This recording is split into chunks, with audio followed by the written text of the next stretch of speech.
Maisha ni ya ghetto, msaliti ni wepeto, sharia muna kwao, wazimu gana hao, furasi sio mfano, ukabila leo kwao, hardcore shafika, ukweli na hakika, kadiri na shika, fura kwa lahiki, kwenda kwa mashabiki, raji kuruziki, beef na fiki, hit na dhiki, muda muna wiki, mimi na himziki, split ni mukiki, kutafuta ziki, kwa makini mfulisi, ya mchima. Here I am. Woo, man, okay. This is how I want to start this talk. Just being a little casual. How do I want to present this very short topic? One night, I had a very long conversation with my stepdaughter, and I must have spent at least 4 or 5 hours talking to my stepdaughter, because I think when I looked at the clock, it was like a little after 5, and it was close to 10 o'clock that night. That's how long. This is how long I talked to this child. I talked to this child for about 4 or 5 hours straight. What was you talking to the child about? I was talking to the child about life. If you do certain things in life, there must be a consequence. If you take the wrong action, sometimes in life, you will get a second chance. A lot of times, when you decide you want to do your own thing, you don't want to heed the warning of those who are older than you are, have more experience than you are, understand the dangers of something. You don't want to listen to that. Then a lot of times, if you don't heed these warnings, there is no second chance. You pay for your mistake with your life.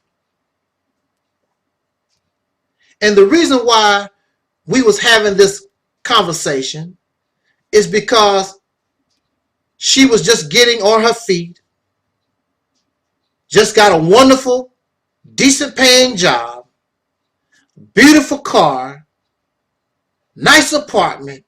I mean, everything that a young person would want, my stepdaughter had it. Just coming from sleeping on the floor, minimum wage job, riding the bus, and you know the things that we go through in life when we are a young person just getting started. So I was telling her, now listen, and I'm trying to get this in your head and giving her different examples, especially about this car. This car is the key to everything. You need this key so that you can go to college. You need this car so that you can go to work, so that you can go to the grocery store. This key, I mean, not this key, this car is a very important part of your life. If something happens to this car, then you're going to be in serious, serious trouble, because if you do something to this car, wreck this car, do something to this car, then you could lose your apartment, lose your job, you can't go to college, all that is over with. You don't have time. You're just now getting on your feet. You're not in a position to lose this car. You can't use this car to run around partying and you just cannot do it until you get some money in the bank, till you actually get on your feet. So if you have an emergency, you can easily survive it because you have money in the bank and you got something going on for yourself. But right now, you cannot do that. But again, like I told you, I spoke to this child, and she's a child to me. She's over 20 years old, but she's a child as far as I'm concerned. But it didn't mean nothing. And see, that's the way it is with the so-called Negro in America. The descendants of slaves born in America having dark skin. That's the same way it is with y'all. I can come on YouTube. There are many other brothers and sisters like myself. Because we're not saying something that you want to hear. And see, I was saying something she don't want to hear because in her mind, I work hard. I'm going to party. I'm going to do what I want to do. I'm paying for the car. I might as well use it. So, what was the end result? The end result was she took the car to a place where she should not have been, and she ended up in a very bad traffic accident where she almost killed herself. And just like I told her, she lost the car, she lost her house, her apartment, she lost, she didn't have the ability to go to school, the job, she lost everything. And she almost lost her life because she wanted to do what she wanted to do. Because that would make you feel good. Well, black man and woman of America, there's a price that you pay for feeling good. Some of y'all have 5 or 6 children because you wanted to feel good. But then when it comes to taking care of those children, that don't feel so good. When you have to work your butt off to pay for shoes and college and shirts and pants and dresses and insurance and whatever for these children, that don't feel good. There's a consequence. For every action, there's a reaction. There's a consequence for everything that we do. So basically what I'm saying to us, you can talk and you can warn somebody till you blue in the face. I wouldn't mind being blue in the face. I'd be more darker skin. That's cool with me. That's a jokey joke. It ain't very funny. Okay, it ain't funny. All right.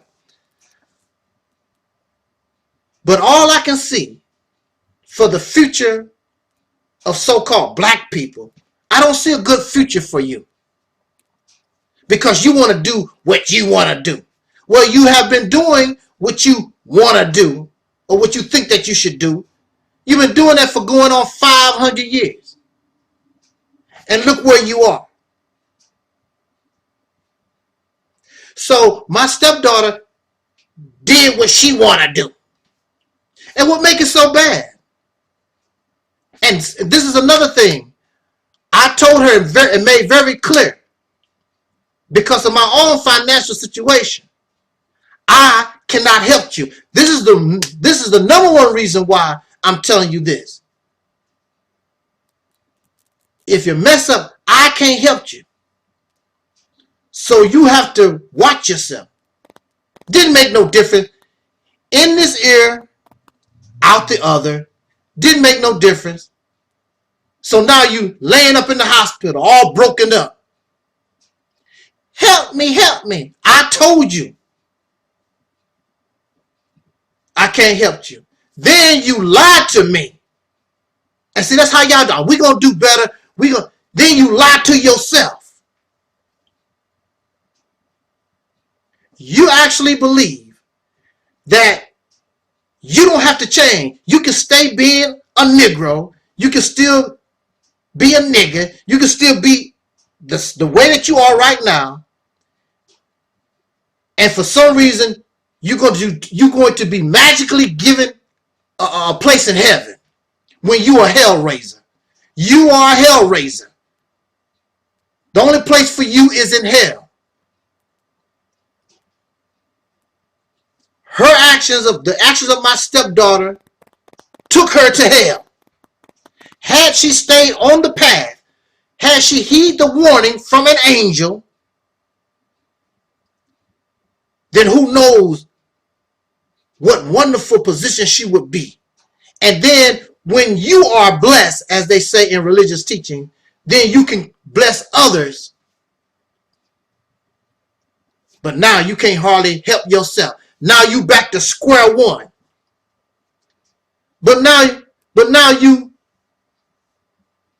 don't even have the help that you could have had. You don't have the friends that you should have had. All these things, you just messed everything up. But that's expected. I do not see a beautiful future for black people in America because you don't want to accept reality. You want to do your own thing. You want to hold on to these beliefs and these teachings that's so great, that's getting you nowhere. That's a proven fact. That's a proven fact. It's not getting you nowhere. And when you don't heed warnings, when you don't do the right thing, you are running out of chances.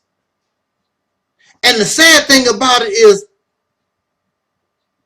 I don't even believe she learned her lesson. Still a hardhead. And that's the way Negroes are in America. I'm going to do what I'm going to do. But sooner or later, you're going to meet the Grim Reaper. And before then, I see in the future for blacks, great suffering. Because you have an opportunity and you have some of the greatest teachers and warners and you don't want to listen. You all in la la land, just like my stepdaughter, living in some kind of fantasy world.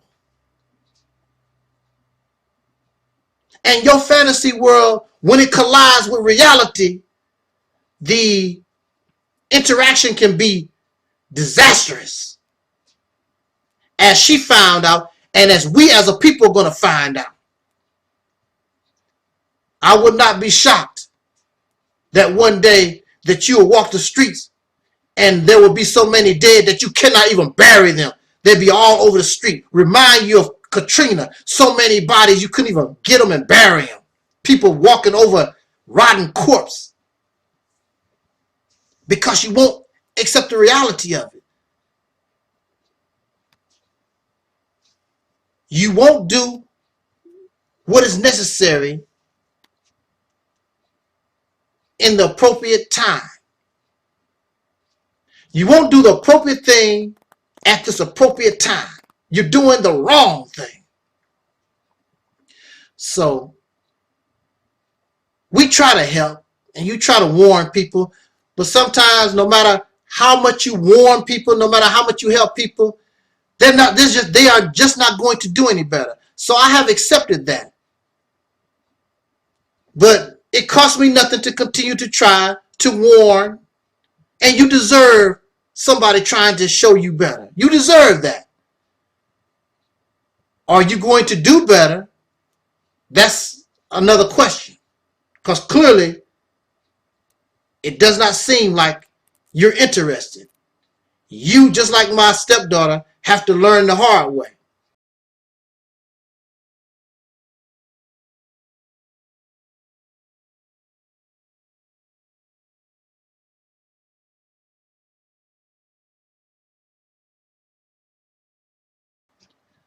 I want to spend a few minutes with us, just talking, just bringing conversation.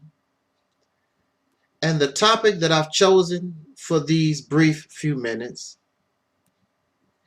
is a question or a comment.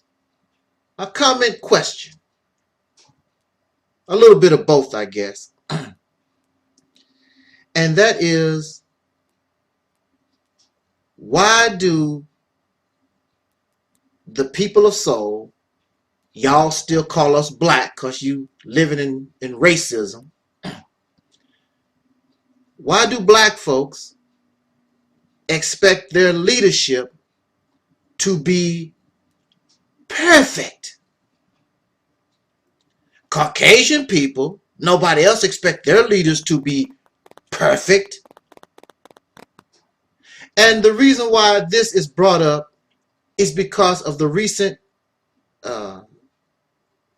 exposing of character flaws and behaviors by so many in the this black conscious community. The horrid, infantile, childish, thuggish, negroid, nigger behavior by persons like Sinetta TV, Black News 102, Sarah Seti, which he's always been vulgar and profane. That's how he rolls, and he's happy about that. So, and what is more disappointing is this recent rant by the intellectual, the doctor, Umar Johnson, against Sarah Seti. In fact, that's what, well, actually, that's not what started it all, because it was last year. It started with Polite and Sinetta going back and forth, and really it was Polite was trying to maintain some type of professionalism, while Sinetta was just being a real excuse me, a real excuse me, my throat is so parched. Let me see what I can do here.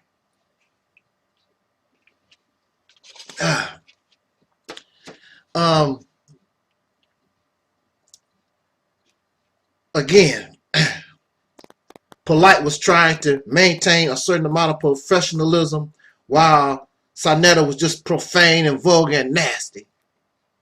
Then before that can cool off too good, then here comes Umar Johnson, because he did not like that Sarah Seti did not respect his opinion or his advice or suggestion that we need to bring in elders in order to resolve these different conflicts. And in doing so, Umar Johnson created a conflict.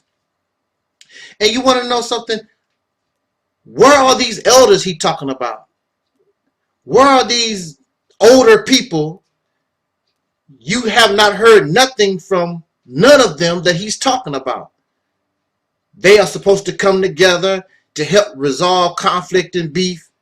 Why didn't you seek counsel before you attacked Sarah Seti or brought this out into the public? Why didn't you seek counsel with your elders? That is my question. I'm just curious. If the elders have this wisdom, if these elders have this wisdom that you believe they have, and you look to them for conflict resolution, then why, even before you made this nasty, disrespectful, vulgar, profane video against Sarah Seti, why didn't you seek counsel with your elders? See, and all of this raises the question, why do black folks expect their leaders to be perfect? And the reason why this question is brought to the forefront is because no matter how Sarah Seti acts, no matter what Sarah Seti does, no matter what Umar Johnson says, no matter what he does, or Sonetta TV, or any of these people of whom y'all become loyal to and love, no matter what Minister Louis, the Honorable Minister Louis Farrakhan says and does, all these people of whom y'all treat like they some type of God, some type of special divine whatever, they can do no wrong. And when they show their ass, you want to make an excuse. Well, everybody's not perfect. That's your excuse. And what I'm here to say to us is that after 400 years, not 10 years, not 30 years, not 100, after over 300 years, going on 500 years of hell in this nation,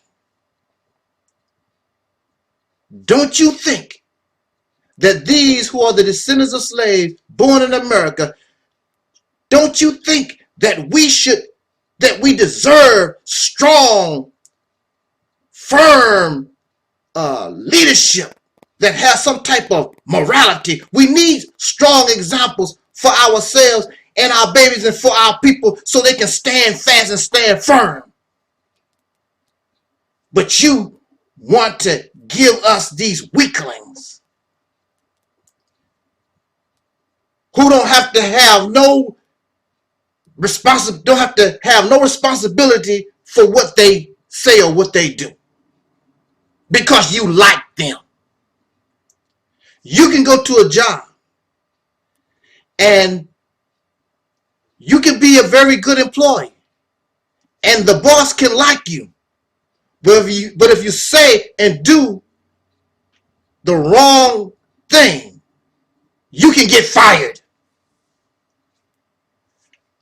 Umar Johnson, Sarah Seti, Sonetta TV, all these people, polite, all of them needs to be fired.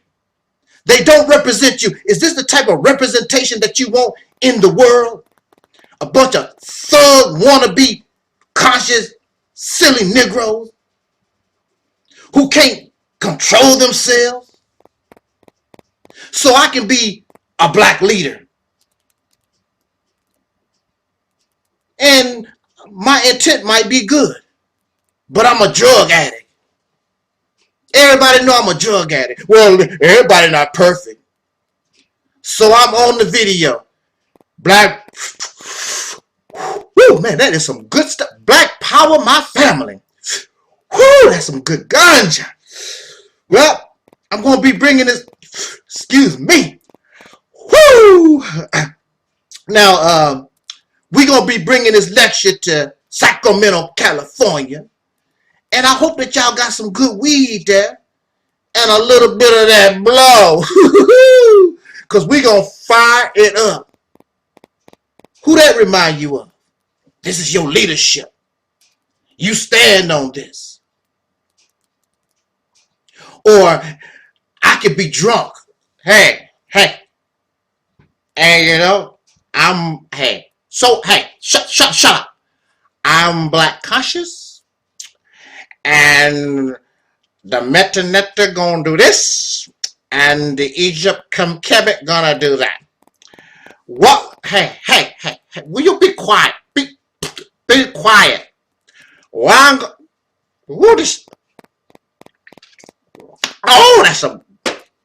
That is some good Mad Dog 20, 20, 40, 50, 60, 70, 80, 90, 100.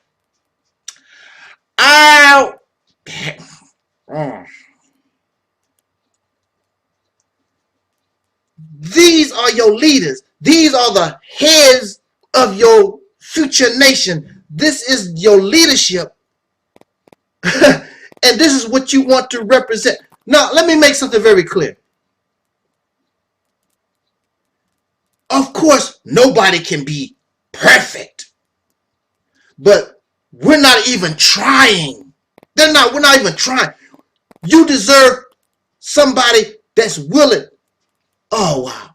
Malcolm X was a perfect example. Did you see Malcolm ever running around acting this kind of way? No, you didn't. You never did see, and Malcolm came from the world of profanity. Malcolm came from the world of vulgarities. And when he got into it with the Nation of Islam, you did not, he always maintained some type of composure, some type of discipline, because he knew that he was representing more than himself, but he wanted to represent this struggle. You don't care. I like Umar Johnson. I like Sonata TV. A bunch of cussing thug wannabes, nasty. And you know something? This makes you don't even want to hear anything else they want to say, except those who are vulgar. See, you are nasty. You are vulgar. You are niggas. You're infantile. You're childish. So they can represent you, but they will never represent me. They will never represent me and mine, and the people of soul overall. They will never embrace these fools, because you deserve the best.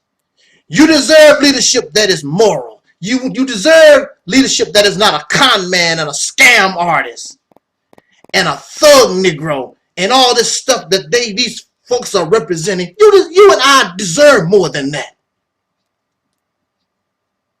You want to make excuses for nasty, rude, disrespectful, vulgar, profane behavior.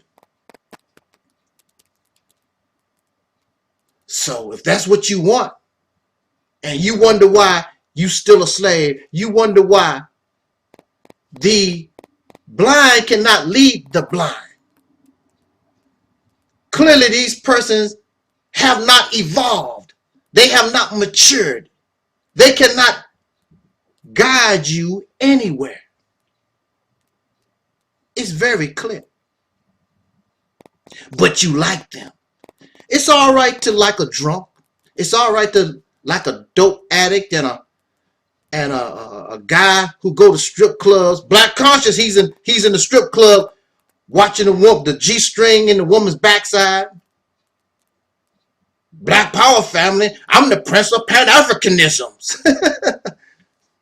You can like them, but they're not going to be able to lead you anywhere. You can tell by the mentality they cannot lead you anywhere. They have not evolved themselves. So if they have not evolved and matured themselves, what can they do for you? Nothing. It's all in an illusion. It's a facade. And you support them because you really are afraid of liberation. You really are afraid of the day when you actually get cut off from Caucasian people. Well, that day is going to come whether you go on your own or they will force you away from them.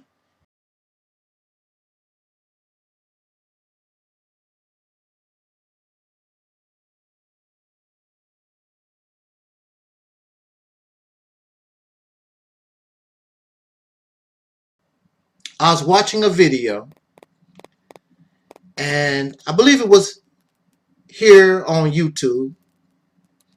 It was about Idi Amin, one of the African revolutionaries, Idi Amin, and he was in a classroom. And Idi Amin was speaking with some children. I don't know if they were college age or high school age, but he was talking to these children. And he was speaking about being a revolutionary. Now, Idi Amin is not Sonata TV. Idi Amin is not Dr. Umar Johnson. Idi Amin is not Malcolm X or Elijah Muhammad or Marcus Garvey.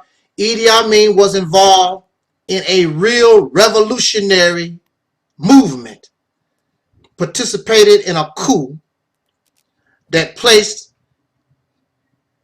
him in a position where he became leader of the same of the nation where he was oppressed by these alien foreign persons.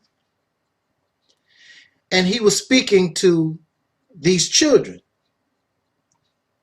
And he wanted to make this point to these children about being a revolutionary. He told them, look,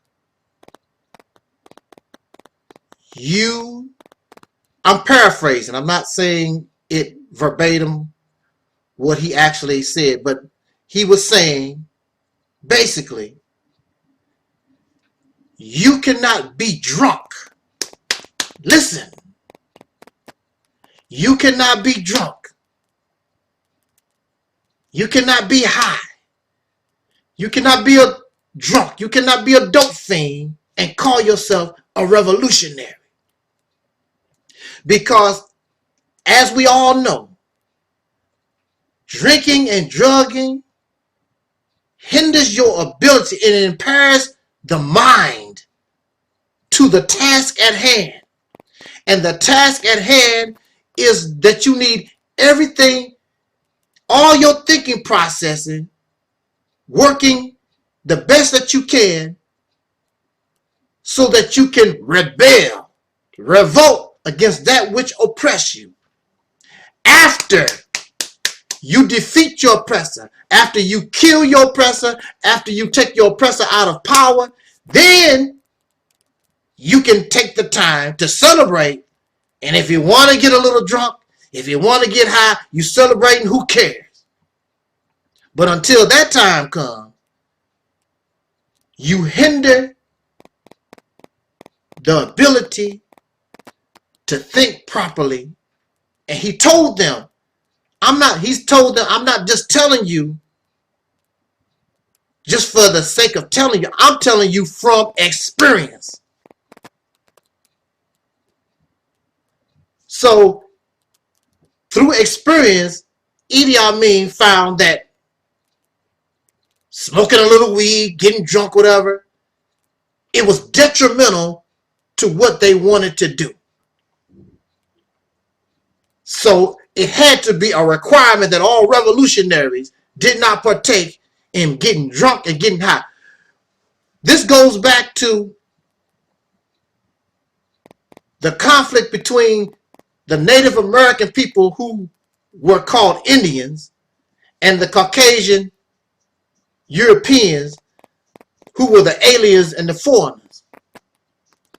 One way they kept some of the Native American people in check was to give them fire water. You can't, how are you going to fight your enemy? How can you pull a bow? How can you shoot a gun? What can the Native American do while he's drunk? You did not see the Europeans giving their soldiers fire water. Because this defeats the purpose. Your soldiers have to be in the best state of mind that they can be in order to be successful at the task given to them.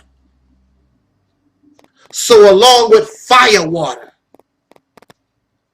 and along with telling them lies and believing a liar and a deceiver over and over again, and then the diseases, it almost caused the Native American people in this nation to become extinct. And of course, they realized too late that unity, they realized too late that unification probably would have helped them win the war against this vicious invader. But it's just like we are today. If I go to jail, you don't care. If so-and-so go to jail, they don't care. You know, if so-and-so gets shot in the back 8 times, we really don't care because we're not a united people. If something happens to me unjust, if something happens to you unjust, I should be mad as hell. I should be ready to go to war if necessary. And the time is going to come where you're going to feel like that, but just like the Native American people and others, you're going to respond when it's too late because, oh, that's just happening to the black Muslims. You don't know that you next. Oh, that's just happening to the black Hebrew Israelites. That's just happening to the Christian people. That's just happening. And by the time you realize it's going to happen to all of you because you have something in common. What is it that you have in common? Because you have this dark skin. And your enemies don't care whether you are agnostic, atheist, Hebrew, Muslim, Kemetic, or whatever we are. They dig the grave and all of us fit into that grave. They don't care nothing about all that. So we come to this time. And we have a leader, a leader wannabe, like Seti. Supposed to be a general, a revolutionary. But he tells the people, the first thing is, I used drug money to go to Kemet. You want to go to Kemet so bad, and you don't have no other means, I'm going to sell drugs. Selling drugs is bad, but if it can get me to Kemet, it's all right. If it put food on my table, it's all right. We need to justify selling drugs and other criminal activity. Because if you're selling drugs, then clearly you must also at the same time, you have to be justifying other criminal behaviors. Then he says in a meeting in Mississippi, I believe, I know y'all do blow. I know y'all do drugs. I do a little myself. Blow is not, I don't know a lot about drugs, but I know blow is not weed. Blow is cocaine, to my knowledge. I could be wrong, but I know it's not. I have not heard blow as a slang term for weed. And even if it is so what if it's weed? It's still doing drugs. And I would tell you this. Examine many of Seti's videos have been taken down off of social media. But if you look at the Seti from 2009 and you compare the Seti that you have now, 2017, look at the droopy eyes. He still talks with that fire, but he drags his thought, his thinking pattern is not as sharp as it used to be. Because he's doing drugs, and he says that you can do the drugs as long as you stay physically fit. You can do all the drugs you want as long as you exercise. Now, Seti is a revolutionary wannabe. Seti is just a revolutionary in name. And he's telling us, and he's giving us the advice that it's all right to do drugs. In fact, he does drugs. And we can clearly see, if you're looking at this man, and people who have done drugs and know the drug life, they look at him and can tell that this man is, if he is not right now, he's becoming a drug addict. And that's a shame, because this brother has a lot of fire, he has a lot of potential, and he's going to end up like Huey Newton. Look how brilliant Huey Newton was. Look how brave and powerful Huey Newton was. And his creation of the Black Panther Party. But then look how he died.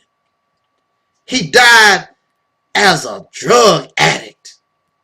What happened to you, Huey?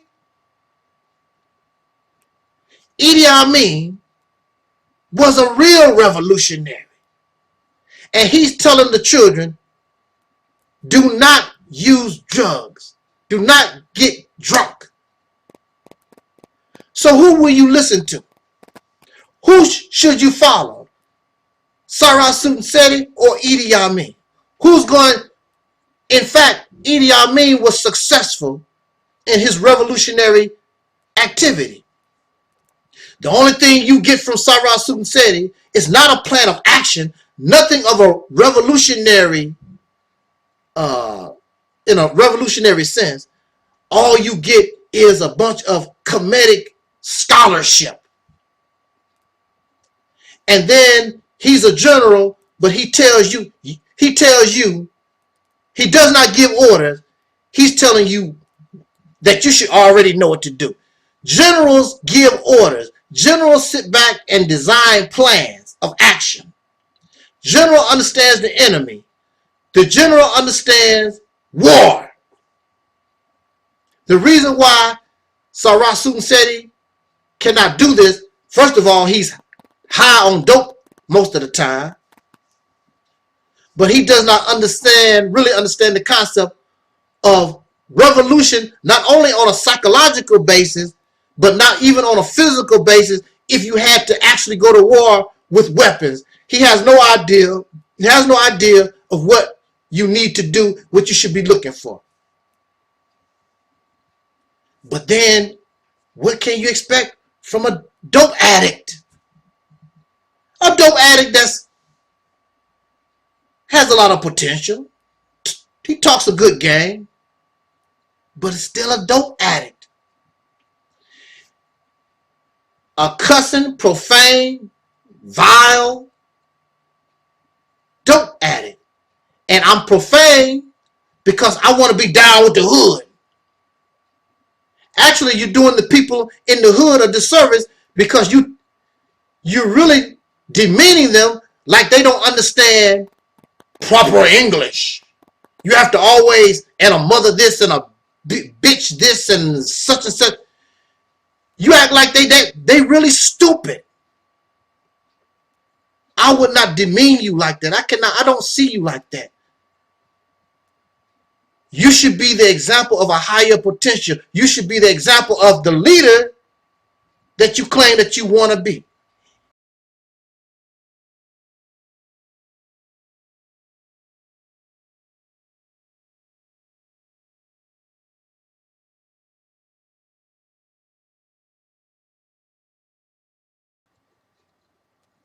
It is such an honor. I really love talking to us.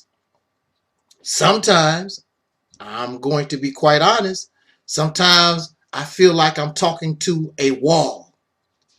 But that's all right. Because sometimes you never know who might be behind the wall, around the wall.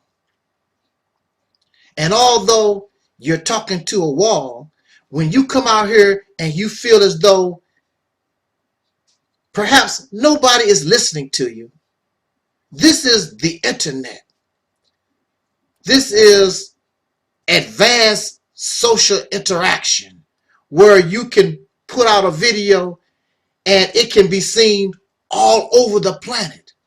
So for those of us who have strong and powerful messages, original messages, I'm not talking about my opinion about what happened on the news or plagiarized quotes from the Bible and the Quran and what Malcolm said and what Elijah Muhammad said and Frederick Douglass and all this stuff.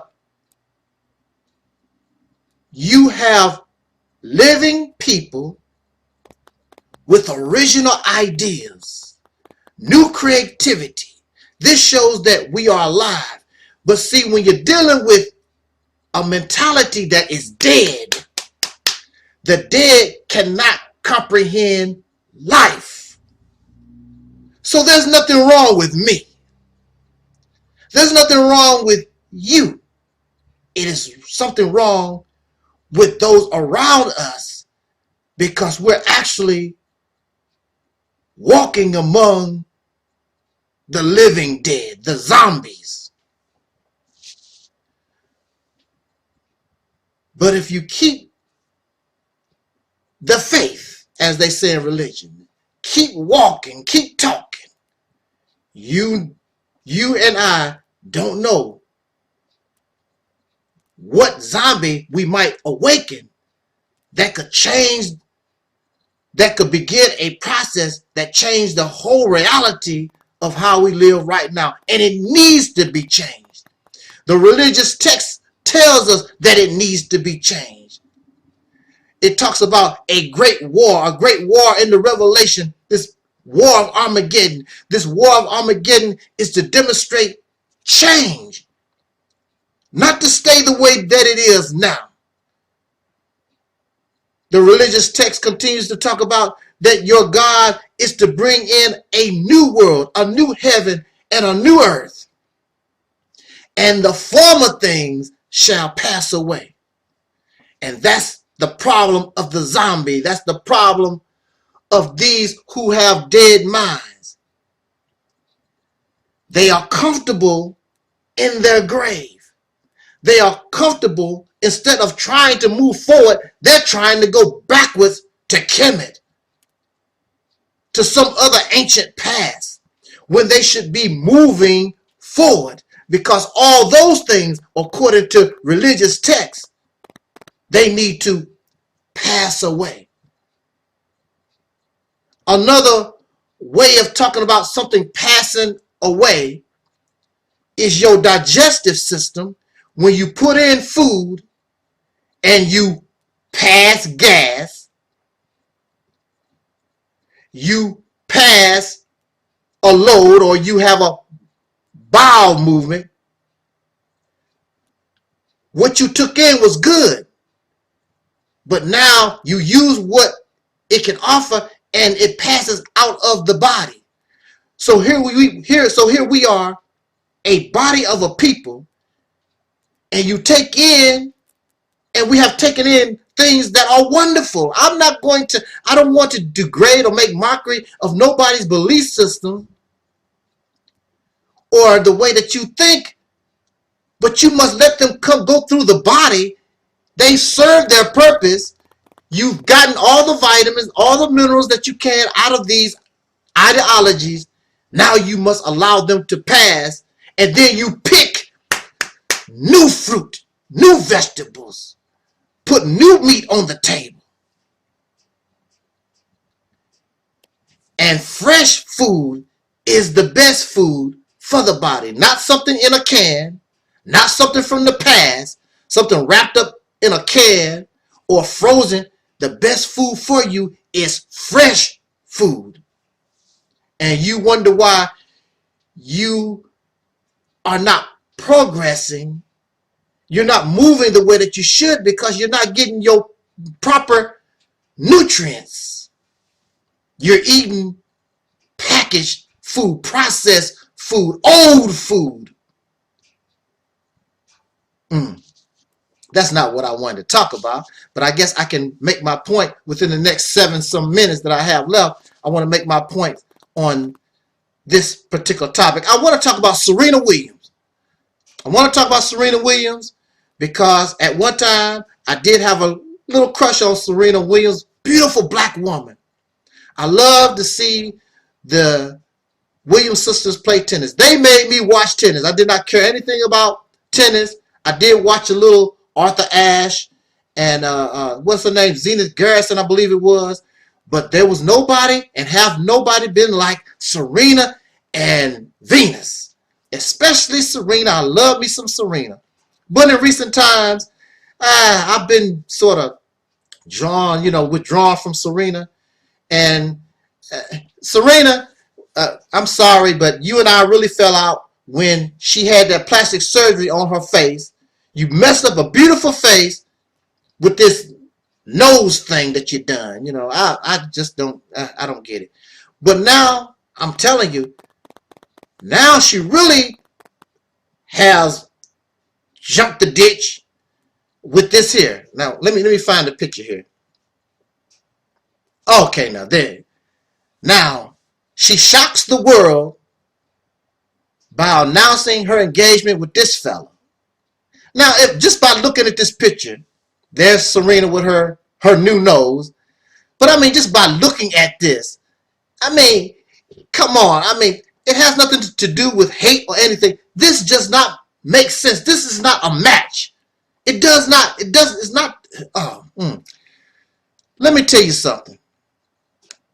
And see, this is something that this Caucasian guy, he does not understand. But he's been conditioned. This is a conditioning process caused by those who are in power, caused by those who have set up a society. Now, the reason why the Caucasian or pink man lusts for the black woman, the number one reason is men like to dominate. Men like to show other men and beat their chest. I'm the stuff. I'm stronger. I'm superior to you. So I got Serena. What you gonna do about it? Yeah, she's a black woman. She's mine. I took her. What you gonna do? See, men are like that. It's mine. You see it even in nature. The strongest. I'm gonna take it. All these women, all these females is mine. I'm the king of the hill. So it's partly to show black men. Whenever you see Caucasian men with black women, it's a symbol. It's to show I'm the dominant one. I took your woman. What you gonna do about it? And she wants to be with me. And why do Serena want to be with him? The reason why Serena or any black woman wants to be with a Caucasian man, or any black man wants to be with a Caucasian woman, is because of slavery. This is the reason why. Because of slavery. And they have become the dominant people on this planet. They have become the most influential people on this planet. You and I can't even get close enough to Serena. She's surrounded by these people, these foreign alien people, these Caucasian people. And it's because of slavery. If it was not for slavery, if it was not for colonialism, black men would have no interest in Caucasian women, and black women would have no interest in Caucasian men. Just like your dog. If you did not make a pet out of your dog, if the pet was not a domesticated animal, there's no animal that wants to be a pet that will sit around. The only reason why your dog is in your house, or your goldfish, because you have enslaved them. Because of slavery. There's nowhere in history where you have Africans or any other dark-skinned people running to Europe because I want me a white woman. I want me a white man. You do not see that. But you see them constantly going to Africa. Now here they are saying that you are a savage, saying that you subhumans, but they can't wait to get in your panties. They can't wait to get in your drawers. You do not see that behavior in dark-skinned people. But then when you became domesticated, when they conquered dark-skinned people, then that's when this started happening. So it is not love. Serena does not love him. He does not love Serena. Has nothing to do with love. They use love to hide the sickness that slavery left behind. It is not real. It's real if Serena came from a background where there was no slavery, and his people, he came from a background where his people did not have anything to do with the enslavement of dark-skinned people. Also, this is the Caucasian man's, this is the pink man's way of to continue to live, even if he becomes extinct. Now, this is the most important. The reason why men fight so hard over women, males fight so hard over females, is so that their DNA, listen, oh wow, so their DNA can live. The Caucasian man, some of his DNA is in me, but you can't tell. Some of his DNA is in you, but you can't tell. And within that DNA, if it's inside of you, there's a certain behavior, there's a certain pattern of behaviors, there's a certain way of thinking that goes within that DNA. So even if the Caucasian people disappeared, if they became extinct right now, it would make no difference, because Serena would have a baby, and Shaniqua would have a baby, and Liana, all these sleeping and having these interracial children with these Caucasian men. They are hiding the Caucasian. Ooh, this is deep. They are hiding the pink people within yourself, and at some point in time down the line, they can come back again. Oh, would you really want that? That's the purpose of it. So I can live. So you have this relationship between this Caucasian man and Serena, and they don't understand, and they don't really know the reality of it. That's what it's all about.